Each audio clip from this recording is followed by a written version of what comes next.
ঈদে গাদ্দিরে ঘুমের বিষয় নিয়ে আলাপ আলোচনা করার জন্য আমরা একজন বাউল শিল্পীকে পেয়েছি। গুণী বাউল শিল্পী গুরু ভক্ত লোক। উনি আমাদের রাজীব দেওয়ান সাহেব।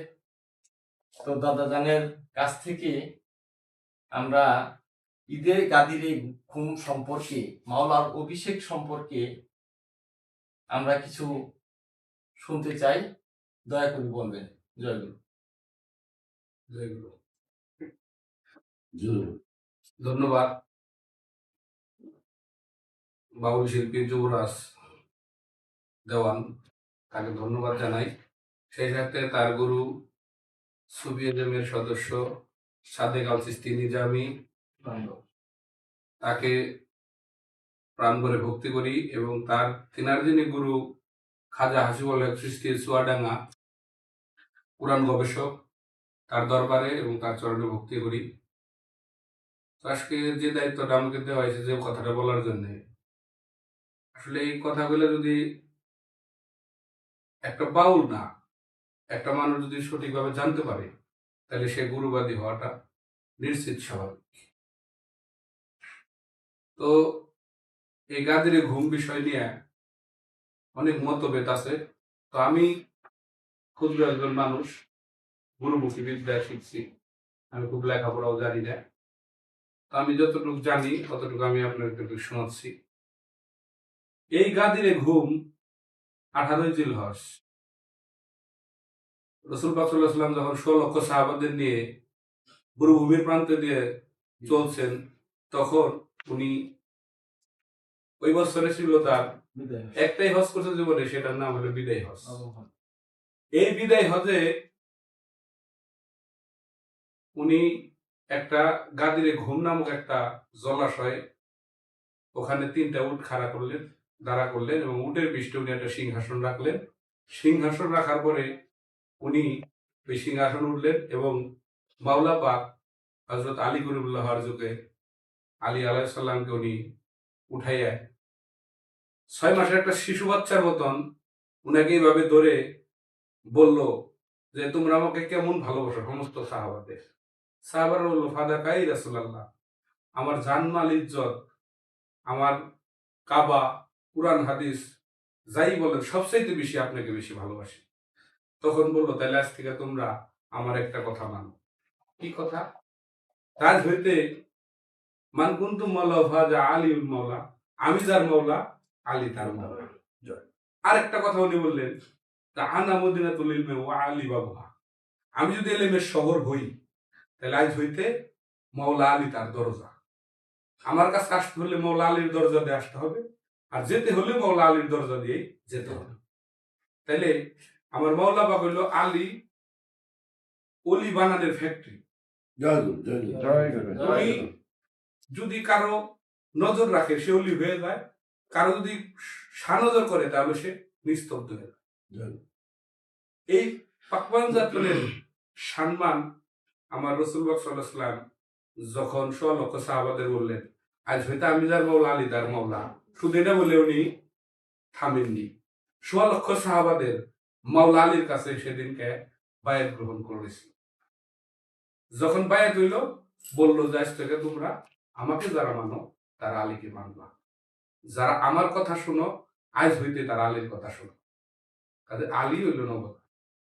এই গাদিরে ঘুমের আর একটা বিশেষ ব্যাপার আছে, হইল একটা সাহাবা, আমার তার নাম স্মরণ নাই, ওই সাহাবাটা বললো, ইয়া রাসূলুল্লাহ, আমি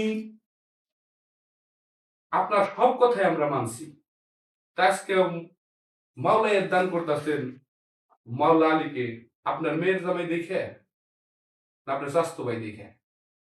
পরে বলল, আমি এটা মানি না। আচ্ছা আমি মানবো কিভাবে? এটা একটা হাদিস।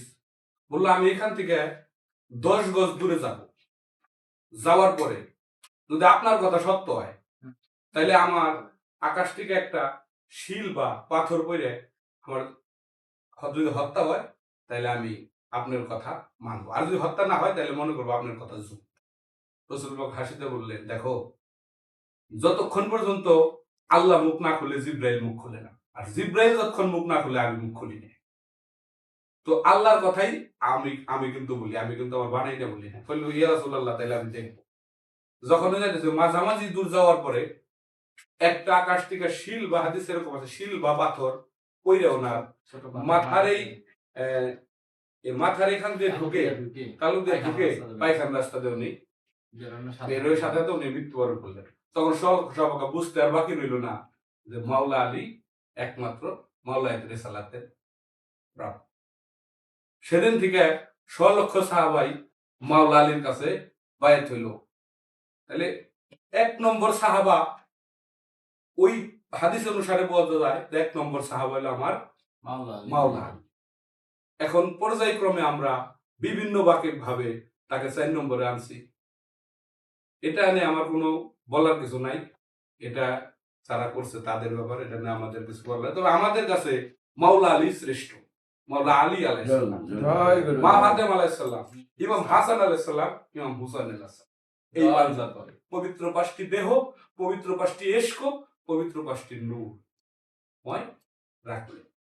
তো তাহলে আজকে মাওলার অভিষেক দিবস, তাতে আমরা একটা সাধু সঙ্গে বসছি, আসছি এনে, এখানে আমরা বসছি সকলেই মিলে সাধু সঙ্গ। আসলে সাধু হইতে পারছে কিনা জানি না, তবে এইরকম কথা আলোচনা, একটা ছোট্ট করে একটু কথা বলি আমি। তা হইল রসুলের এক সাহাবা, ওনার পৃষ্ঠে মানে ঘোড়ার পৃষ্ঠে ২ জন একত্রে বসা। তখন ওই সাহাবাকে বললেন, হে সাহাবা তুমি শুনো। বলল লাব্বাইক ইয়া রাসূলুল্লাহ। আবার বললেন, হে সাহাবা তুমি শুনতে পাচ্ছ? বলল লাব্বাইক। আবার বললেন, তুমি শুনতে পাচ্ছ? বলল ইয়া রাসূলুল্লাহ, লাব্বাইক রাসূলুল্লাহ। শোনো, আজ এখন আমার কাছে একটা ওহী নাযিল হলো, তা হলো যতক্ষণ পর্যন্ত আমার এই পাঞ্জাতনের কথা এবং আল্লাহ রসুলের কথা যেখানে আলোচনা হবে, সমস্ত কাজ ফালাই দিয়ে তোমরা সমস্ত বিষয়কে ত্যাগ কইরা তোমরা রসুলের, আল্লাহ রসুলের কথা শোনো।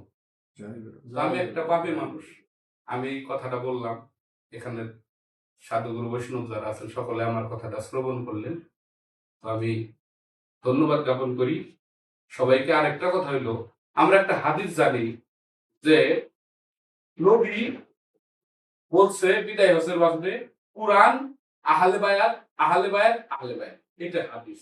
কিন্তু সূরা মায়েদার ভিতরে একটা আয়াত আছে, সে আয়াতে বলা হয়েছে আশ-শরিয়াতু ওয়া মিনহাজ।